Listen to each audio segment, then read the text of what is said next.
Hey guys, welcome back to the Outside the Lines podcast. I'm your host, Caitlin. And I'm Tia. So today we're just going to be talking about a couple of things that happened this past week and what's coming up for us in the future, upcoming weeks. So first off, this past week we had the 7v7 tournament. We weren't there, but McKinley was, and she got some good B-roll for that. It was a rainy day, so we couldn't get, the best of film. But more exciting is what we have coming up, July 28th, Media Day. Caitlin, do you want to talk about that? What we've done to prep for this so far is we are currently creating wallpapers for each high school, and it'll have their football team's schedule on it. So it'll say what day they're playing, what school they're playing, and whether or not it's at home or at the other school. And also it signifies the senior night as well. So another thing that we're going to have at Media Day is what we call a media guide. So basically, it's just going to have every single high school football team in this book, and it's going to have the players, their numbers, their positions, sometimes their height and their class.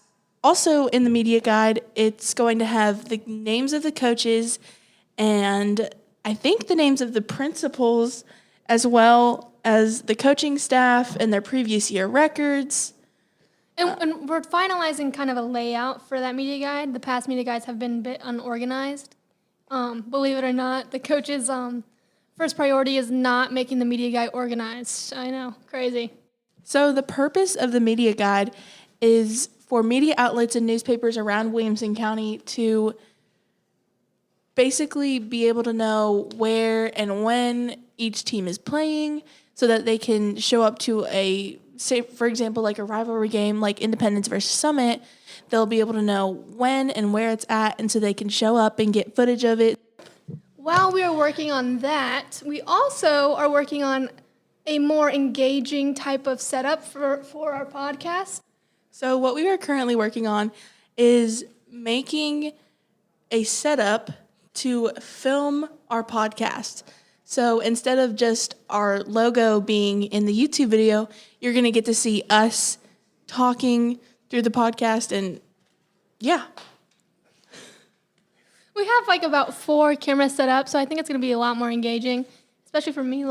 It's easier to listen to a podcast that I can see rather than just hear. Although this podcast is pretty engaging so far. Okay, guys, so that's all that we have for this week's episode of the Outside the Line podcast. Be sure to tune in next week where we will hopefully have majority, if not all, of our team members with us. And our camera set up. Hopefully. So join us next week for the next episode of the Outside the Lines podcast.